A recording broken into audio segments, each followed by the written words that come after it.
नमस्कार, मैं रवीश कुमार। दिल्ली की शिक्षा मंत्री और आम आदमी पार्टी की नेता आतिशी सिंह ने 5 फरवरी को ऐलान किया था कि वह 6 फरवरी की सुबह 10 बजे ईडी की जांच में तमाम तरह के घोटाले का पर्दाफाश करेंगी। मगर प्रेस कॉन्फ्रेंस से पहले खबर आ जाती है कि दिल्ली में कई जगहों पर ईडी के छापे पड़ने शुरू हो गए हैं। आम आदमी पार्टी के कोषाध्यक्ष और सांसद एनडी गुप्ता के घर पर भी छापे पड़े हैं और मुख्यमंत्री केजरीवाल के सचिव विभव कुमार के घर पर भी। विभव के घर पर 1 साल पहले भी छापे पड़े थे। ऐसा लगा कि आज आतिशी सिंह की प्रेस कॉन्फ्रेंस नहीं हो सकेगी, मगर वे आईं और बेहद सधे तरीके से अपने आरोप प्रेस के सामने रखकर चली गईं। आतिशी ने कहा कि कई साल हो चुके हैं मगर ईडी को अब तक सबूत नहीं मिल रहे, गवाहों को धमकाया जा रहा है, पूछताछ की प्रक्रिया को लेकर सुप्रीम कोर्ट ने जो आदेश दिए हैं उसका भी पालन नहीं किया जा रहा है। ये बिल्कुल साफ है कि आज ईडी का ये खुलासा होने वाला था। इस खुलासे को लेकर कल शाम से ही ईडी वाले डरे हुए थे। वो अलग अलग जगह फोन करके पूछ रहे थे कि किस चीज पर खुलासा है, किस चीज पर खुलासा है। और आज इस खुलासे को रोकने के लिए आज सुबह 7 बजे से ही आम आदमी पार्टी के अलग अलग नेताओं के घर पे, उनसे जुड़े हुए लोगों के घर पे छापे शुरू हो गए। ये आम आदमी पार्टी को डराने का प्रयास है। वरना आप ये तो छोड़िए कि आम आदमी पार्टी के ट्रेजरर के घर पे रेड हो रही है, उनके पीए के घर पे रेड हो रही है, मुख्यमंत्री के पीए के घर पे रेड हो रही है। तो ये बिल्कुल साफ है कि एजेंसीज को सिर्फ डराने और धमकाने के लिए इस्तेमाल किया जा रहा है। तो क्या अब ईडी खुद को बचाने के लिए भी छापे मार रही है या हेडलाइन से ध्यान हटाने के लिए छापे पड़ रहे हैं? इस एजेंसी को लेकर कितने सवाल पिछले कुछ साल से उठ रहे हैं, मगर लगता है कि यह विपक्ष को खत्म करके ही मानेगी। भ्रष्टाचार तो क्या ही मिटेगा, विपक्ष के नेता इसके जरिए लंबे समय तक के लिए जेल में डाल दिए जा रहे हैं। ईडी की जांच का हंगामा ही रहता है, सजा का रिकॉर्ड बेहद खराब है।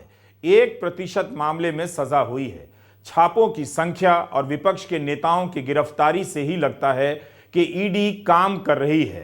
कैसे काम कर रही है, आतिशी सिंह ने अपने प्रेस कॉन्फ्रेंस में आगे बताया। पिछले 2 साल से इसी तरह आम आदमी पार्टी के नेताओं को डराया धमकाया जा रहा है। इस तथाकथित शराब घोटाले के नाम पर कभी किसी के घर छापा पड़ता है, कभी किसी और के घर छापा पड़ता है, कभी किसी को समन आता है, कभी किसी को गिरफ्तार किया जाता है। लेकिन इस 2 साल के इन्वेस्टिगेशन में अभी तक ईडी को कुछ नहीं मिला है। किसी भी क्रिमिनल इन्वेस्टिगेशन में 3 चीजें महत्वपूर्ण होती हैं। सबसे पहले रिकवरी ऑफ मनी, जिसकी लॉन्ड्रिंग हुई है। ED prevention of money laundering act के तहत केस करता है तो सबसे पहली और सबसे जरूरी चीज है कि ईडी को रिकवरी ऑफ मनी करनी पड़ेगी।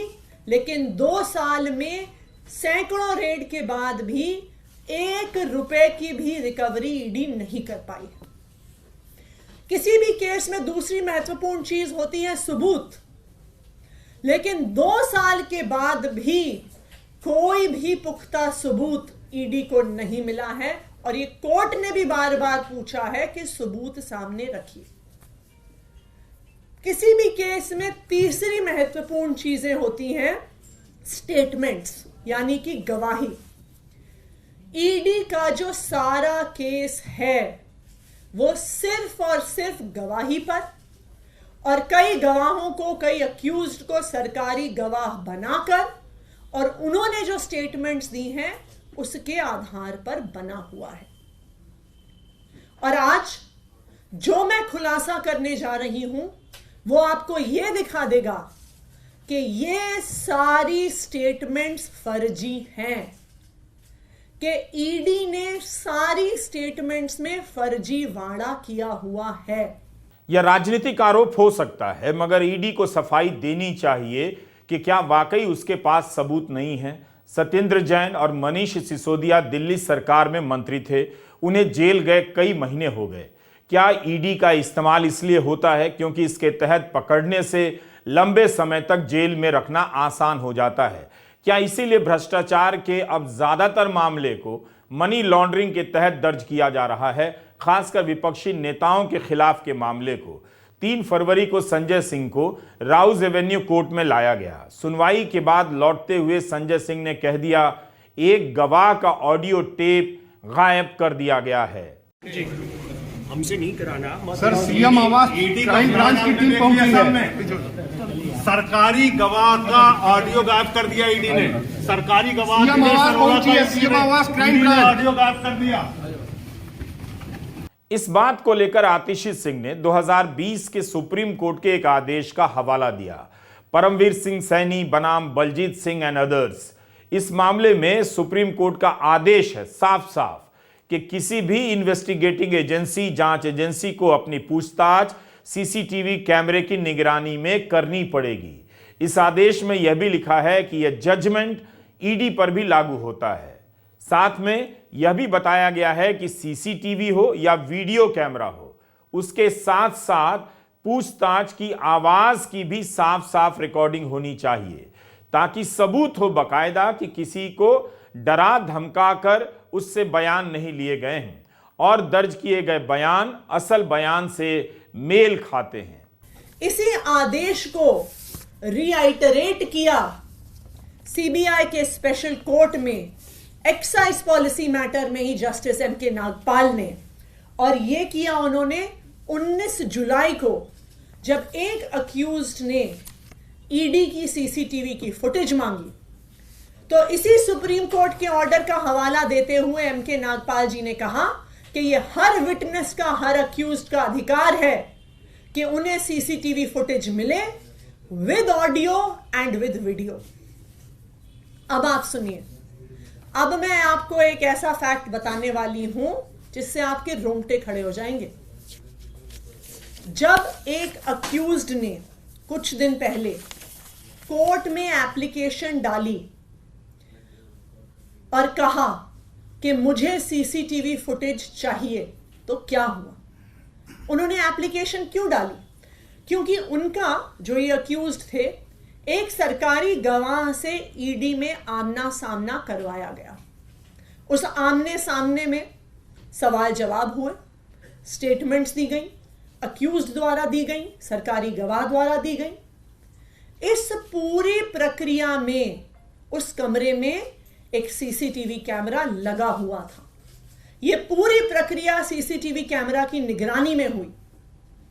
लेकिन जब वो स्टेटमेंट कोर्ट में जमा कराई गई तो अक्यूज्ड ने देखा कि जो बात कमरे के अंदर हुई थी और जो बात कागज पर आई है वो दोनों अलग अलग हैं। और इसीलिए इस केस के उस अक्यूज्ड ने सीसीटीवी फुटेज के लिए एप्लीकेशन डाली। और आपको पता है, जब ईडी ने वो फुटेज दी तो उन्होंने उस फुटेज का ऑडियो डिलीट कर दिया। सिर्फ वीडियो फुटेज दी गई, ऑडियो फुटेज डिलीट कर दी गई, और सारा एविडेंस कि वास्तविक तौर पे उस कमरे में क्या बात हुई थी, उस सारे एविडेंस को ईडी द्वारा डिलीट कर दिया गया है। अगर यह आरोप सही है तो मामला बेहद गंभीर है। कोर्ट को इसी एक बिंदु पर ईडी से सफाई मांगनी चाहिए और तुरंत मांगनी चाहिए। अगर सबूत डिलीट किए जा रहे हैं, गायब हो रहे हैं, सुप्रीम कोर्ट के आदेश का पालन नहीं हो रहा है, तो इसका मतलब है कि यह भ्रष्टाचार से लड़ने का नहीं, विपक्ष को मिटा देने का प्रोजेक्ट है। आतिशी सिंह ने आरोप लगाया है कि केवल संजय सिंह के इस मामले में नहीं, बल्कि कई अन्य मामलों में भी पूछताछ के सबूत गायब कर दिए गए हैं। आज मैं ईडी से पूछना चाहती हूं, मेरा पहला सवाल ईडी से, कि ये ऑडियो रिकॉर्डिंग्स डिलीट करके ईडी किसको बचाना चाहती है? ईडी क्या छुपाना चाहती है जिसकी वजह से उन्होंने पिछले 1.5 साल की सारी ऑडियो रिकॉर्डिंग्स डिलीट कर दी हैं? मेरा ईडी से दूसरा सवाल कि आप देश के सामने आप कोर्ट के सामने पूरी डिटेल्स रखिए कि पिछले 1.5 साल में आपने जितनी इंटेरोगेशन करी है, जितने सवाल जवाब करे हैं, उनमें से कितनी इंटेरोगेशन और सवाल जवाब के ऑडियो आपके पास आज मौजूद हैं। अगर ईडी ऑडियो रिकॉर्डिंग्स कोर्ट के सामने, देश के सामने नहीं रख पाती है, तो इस इन्वेस्टिगेशन का सारा दूध का दूध, पानी का पानी हो गया कि ना पैसे की रिकवरी, ना सबूत और ना ही स्टेटमेंट्स का कोई भी सबूत कि वास्तविक तौर पे विटनेसेस ने क्या कहा है। तो आज मैं ईडी को चैलेंज कर रही हूं और इसी चैलेंज को हमने कोर्ट में भी रखा है सामने। हमने कल सीबीआई के और ईडी के स्पेशल कोर्ट में राउज एवेन्यू में एप्लीकेशन फाइल करी है और हमने सारी की सारी वीडियो रिकॉर्डिंग्स और ऑडियो रिकॉर्डिंग्स की डिमांड करी है और मैं ईडी को चैलेंज कर रही हूं कि ये ऑडियो रिकॉर्डिंग्स देश के सामने रखें। आज सुप्रीम कोर्ट में संजय सिंह की गिरफ्तारी को लेकर सुनवाई होनी थी, टल गई। अब अगली सुनवाई कब होगी? 5 मार्च को होगी। इस तरह संजय सिंह भी पूरे चुनाव के समय तक के लिए जेल के भीतर रहेंगे। मनीष सिसोदिया और सत्येंद्र जैन कितने महीनों से जेल में हैं, लोग अब इसकी गिनती भी भूल चुके हैं। जमानत की सुनवाई का मामला भी इस कोर्ट से उस कोर्ट के बीच गोल गोल घूमता रहता है। पिछले साल 20 नवंबर को सुप्रीम कोर्ट ने केंद्र और ईडी से संजय सिंह की याचिका पर जवाब मांगा था। संजय सिंह ने अपनी गिरफ्तारी और रिमांड को चुनौती दी थी। सुप्रीम कोर्ट ने कहा कि इस दौरान अगर संजय सिंह रेगुलर बेल की याचिका डालते हैं तो उसे दिल्ली हाई कोर्ट के ऑब्जर्वेशन से अलग स्वतंत्र रूप से देखा जाना चाहिए। दिल्ली हाई कोर्ट ने 20 अक्टूबर को मामले में दखल देने से यह कहते हुए इनकार कर दिया कि बिना सबूत के वो ये नहीं कह सकता है कि कार्रवाई राजनीतिक है। हाई कोर्ट ने कहा कि इस वक्त जब जांच शुरुआती पड़ाव पर है, तब रिमांड या गिरफ्तारी के ऑर्डर में दखल देने का कोई स्पष्टीकरण नजर नहीं आता। संजय सिंह ने हाई कोर्ट के इस ऑर्डर के बाद सुप्रीम कोर्ट का रुख किया था। अगर कोर्ट लोकतंत्र को लेकर गंभीर है तो उसे ऐसे मामलों में सुनवाई को लेकर ज्यादा सतर्क और तत्पर रहना चाहिए। हेमंत सोरेन के मामले में भी यही हुआ। जब राहत के लिए कपिल सिब्बल सुप्रीम कोर्ट गए तो हाई कोर्ट जाने के लिए कह दिया। सिब्बल को भी समझ आ रहा है कि क्या हो रहा है। सिब्बल और दुष्यंत दवे उन चंद वकीलों में से हैं जो सब कुछ खुलकर कह रहे हैं, कहने के खतरे उठा रहे हैं। ऐसा नहीं है कि जो सिब्बल कह रहे हैं, जो दुष्यंत दवे कह रहे हैं, वह बाकी वकीलों को नहीं दिखाई दे रहा है। दिखाई सबको दे रहा है, मगर कोई कहना नहीं चाहता। मैं समझता हूं कि हिंदुस्तान के इतिहास में शायद ही ऐसा कोई मौका हुआ हो जब एक सिटिंग मुख्यमंत्री की गिरफ्तारी हुई। शायद ही हिंदुस्तान के इतिहास में ऐसा हुआ, और वो मामला भी 32 के लायक नहीं। हाँ, इतना जरूर होता अगर सुप्रीम कोर्ट हमें कहती कि आप अपना केस हमारे सामने रखिए, और केस सुनने के बाद सुप्रीम कोर्ट कह सकती थी इस मामले में हम इंटरफियर नहीं करना चाहते, आप हाई कोर्ट जाइए। लेकिन ये कहना कि आप हाई कोर्ट पहले जाइए, कोई सुनवाई ना हो, केवल हमें ये जानकारी मिलनी चाहिए कोर्ट के द्वारा कि किस मैटर्स में हमें यहाँ आना चाहिए और किस मैटर्स में हम नहीं आ सकते, क्योंकि हम लोगों को नहीं मालूम रहता कि अगर हम ऐसी याचिका डालेंगे कि सुप्रीम कोर्ट इस पे चर्चा करेगी, एडमिट करेगी, नहीं करेगी। हमें तो इतिहास का मालूम है, हमें यह भी मालूम है कि आर्टिकल 32 हमारा एक फंडामेंटल राइट है, फंडामेंटल राइट के चैप्टर में है। और मैं आज जनता के सामने कुछ बातें रखना चाहता हूं जिससे साफ जाहिर हो जाएगा कि सुप्रीम कोर्ट को कोई ना कोई सिस्टम बनाना चाहिए, कोई पॉलिसी, कोई नीति बनानी चाहिए जिसके आधार पे जनता को मालूम हो कि कब सुप्रीम कोर्ट आए और कब नहीं आए। मैं आपको कुछ उदाहरण देता हूं। अर्नब गोस्वामी के मामले में तुरंत 32 पिटीशन हुई और सुप्रीम कोर्ट ने उसको एडमिट किया और राहत भी दी। बिल्किस याकूब के मामले में भी ऐसा हुआ, विनोद दुआ के मामले में भी ऐसा हुआ। मधुले में, मैं पुरानी बात कर रहा हूं, वर्सेस स्टेट ऑफ महाराष्ट्र, वो कॉन्स्टिट्यूशन बेंच ने सुना। Kerala union of journalists article 32 में आए, उनकी सुनवाई हुई। अमीश देवगन की सुनवाई हुई। नूपुर शर्मा जी की 32 पिटीशन थी। और सबसे ताज्जुब की बात यह है कि इन्फोर्समेंट डायरेक्टरेट आर्टिकल 32 में आई। अब बताइए, इन्फोर्समेंट डायरेक्टर को तो आर्टिकल 32 का राइट है नहीं, वो तो एक मानव अधिकार है जनता का। उन्होंने 32 की पिटीशन फाइल की, वो पेंडिंग है। झारखंड के पूर्व मुख्यमंत्री हेमंत सोरेन की गिरफ्तारी को भी इसी संदर्भ में देखा जाना चाहिए। उन्होंने भी विधानसभा में कह दिया कि जिस 8 एकड़ जमीन की खरीद के मामले में उन्हें गिरफ्तार किया गया है, वह जमीन उन्होंने नहीं खरीदी। अगर सरकार के पास ऐसा कोई दस्तावेज है तो सदन में रख दे, वे राजनीति छोड़ देंगे। एक फर्जी मामले में कोई एविडेंस है नहीं, कोई नाम है नहीं, और क्या आरोप क्या है कि 8.5 एकड़ का कोई जमीन है। 2009 में उन्होंने ये जमीन हड़प कर ली। उस जमीन में इनका नामो निशान नहीं है, रेवेन्यू रिकॉर्ड में इनका नामो निशान नहीं है, वो किसी और के कब्जे में है। और बुनियादी जमीन है, वो ट्राइबल लैंड है जो किसी को ट्रांसफर हो ही नहीं सकता। और जो ओरिजिनल ओनर है उनको वापस आज के दिन उनके पास लैंड है। और इन्होंने, हेमंत जी ने ये बताया, ईडी को बता चुके हैं कि 2007 के बाद मैंने कोई एक प्रॉपर्टी खरीदी नहीं, सब कोई संपत्ति ली नहीं। 2007 के बाद मेरे पास कोई संपत्ति है ही नहीं जो मैंने खरीदा हो, कुछ लैंड खरीदा हो, घर खरीदा हो 2007 के बाद।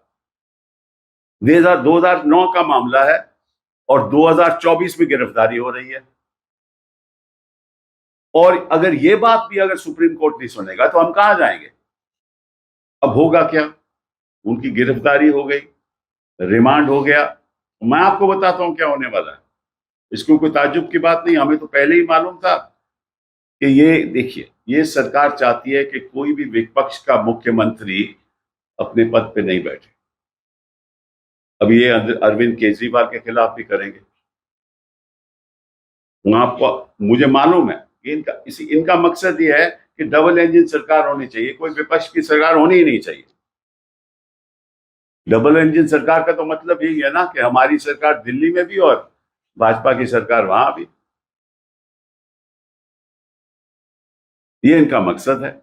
अब होगा क्या, जब हेमंत जी वहां गिरफ्तारी में होंगे तो 10 केस और इन पे ऊपर थोप दिए जाएंगे, और सब बनावटी केस हैं। ये भी बनावटी केस है। तो ईडी के केस का असर दिख रहा है। विपक्ष के भीतर भय पसरता जा रहा है, नेता जेल में बंद किए जा रहे हैं।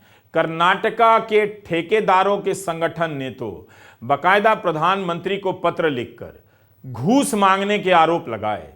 तब कर्नाटका में बीजेपी की सरकार थी। इसी तरह की घटना महाराष्ट्र में हुई है। महाराष्ट्र के इंजीनियरों और ठेकेदारों के संगठनों ने राज्य सरकार को पत्र लिख दिया है। यह मान्यता प्राप्त संगठन है, सरकारी ठेकेदार हैं।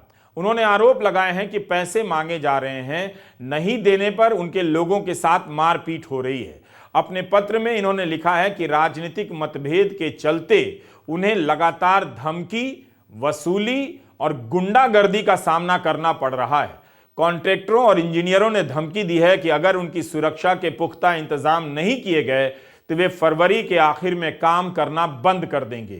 कम से कम 1 लाख कोटी के पूरा काम आपने मंजूर किया है। ये काम जब प्रत्यक्ष साइट में करने का है तो इतना एनर्जी लगता है कॉन्ट्रैक्टर के लिए, लेकिन जो काम अभी साइट पर चल रहा है, वो साइट पर काम चलने के बाद 1-2 दिन उधर के जो विरोधी गट रहते, विरोधी आदमी रहते, वो आकर काम पहला बंद पड़ते। बंद करने के बाद जब कॉन्ट्रैक्टर नहीं सुनता है तो जो काम जो कॉन्ट्रैक्टर करता है वो पूरा जेसीबी और ट्रैक्टर से निकाल कर रखते। उतना होने के बाद भी कॉन्ट्रैक्टर काम चालू करता है क्योंकि उसका आर्थिक उसके ऊपर निर्भर रहता है। वो होने के बाद 1-2 दिन 3 दिन वेट करते। गांव में से 50 आदमी साइट पर लाते हैं और साइट पर आकर कॉन्ट्रैक्टर को पूरा जो मॉब रहता है वो मॉब से पूरा मारहान करते। क्या हम सरकारी ठेकेदार है, गवर्नमेंट के पास उसका वर्क ऑर्डर भी रहता है, तो गवर्नमेंट को वो अधिकार है काम बंद करने के बाद जो काम बंद करता है उसके ऊपर चार्जशीट। लेकिन गवर्नमेंट के अधिकारी और जो ऑफिशियल्स है वो भी डरते हैं कि कंप्लेंट्स करने के लिए। इस पत्र में यह भी लिखा है कि महाराष्ट्र के हर जिले में ऐसी ही स्थिति है। सत्ता पक्ष हो, विरोधी दल हो या स्थानीय नेता हो, सब काम रुकवा देते हैं, हिंसा करते हैं और कॉन्ट्रैक्टर से वसूली करते हैं। यह साधारण आरोप नहीं है। यह बयान बता रहा है कि भ्रष्टाचार कहीं खत्म नहीं हुआ है, मगर ईडी केवल विपक्ष के पीछे पड़ी है।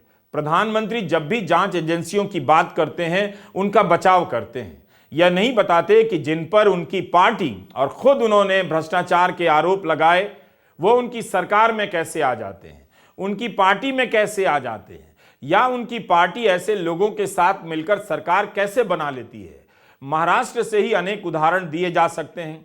असम के मुख्यमंत्री पर तो खुद ही उनकी पार्टी भ्रष्टाचार के आरोप लगाया करती थी जब वे कांग्रेस में हुआ करते थे। ये प्रधानमंत्री के ही शब्द हैं जो मैं पढ़ रहा हूं। जांच करना ये एजेंसियों का काम है। एजेंसियां स्वतंत्र होती हैं और संविधान ने उन्हें स्वतंत्र रखा हुआ है, और जज करने का काम न्यायाधीश का है और वो अपना काम कर रहे हैं। और अध्यक्ष जी, मैं इस पवित्र सदन में फिर से दोहराना चाहूँगा, जिसको जितना जुल्म मुझ पर करना है कर ले। मेरी भ्रष्टाचार के खिलाफ लड़ाई चलती रहेगी। जिसने देश को लूटा है उनको लौटाना पड़ेगा, जिन्होंने देश को लूटा है उनको लौटाना पड़ेगा। ये मैं देश को इस सदन की पवित्र जगह से वादा करता हूँ। जिसको जो आरोप लगाना है लगा लें, लेकिन देश को लूटने नहीं दिया जाएगा और जो लूटा है वो लौटाना पड़ेगा। प्रधानमंत्री के शब्द समाप्त होते हैं। अगर प्रधानमंत्री की नजर लूट के माल को वापस लाने पर है तो लूटने वाले अगर बीजेपी में आ गए उनका क्या होगा? उन पर उनकी नजर क्यों नहीं है? इसका जवाब प्रधानमंत्री कभी नहीं देते। प्रधानमंत्री ईडी की सफलता बता रहे थे कि ईडी ने 1 लाख करोड़ की संपत्तियां जब्त की हैं, मगर यह नहीं बता सके कि सजा दिलाने के मामले में ईडी का रिकॉर्ड क्या है, कितना खराब है। इस सवाल का जवाब नहीं दे सके। क्यों? ईडी के छापे विपक्ष के नेताओं के यहां ही पड़ते हैं, बीजेपी के नेताओं और मंत्रियों के यहां क्यों नहीं पड़ते? कर्नाटका में बीजेपी की सरकार पर भ्रष्टाचार के आरोप लगे, वहां बीजेपी की सरकार भ्रष्टाचार के सवाल पर ही चुनाव हार गई, मगर क्या किसी नेता और मुख्यमंत्री के घर ईडी की टीम छापे मारने गई थी? बेशक तमाम सवालों से ईडी पर फर्क नहीं पड़ता है, प्रधानमंत्री पीछे नहीं हटते हैं, लेकिन एक बात याद रखनी चाहिए, ईडी के छापे केवल विपक्ष को डराने के लिए नहीं है, इसके भूत ने आम लोगों को भी डरा रखा है। व्यापारी वर्ग की हलक सुखा दी है। अब व्यापारी वर्ग सरकार को लेकर कुछ बोलता ही नहीं है, बोलना ही भूल गया है। नमस्कार, मैं रविश कुमार।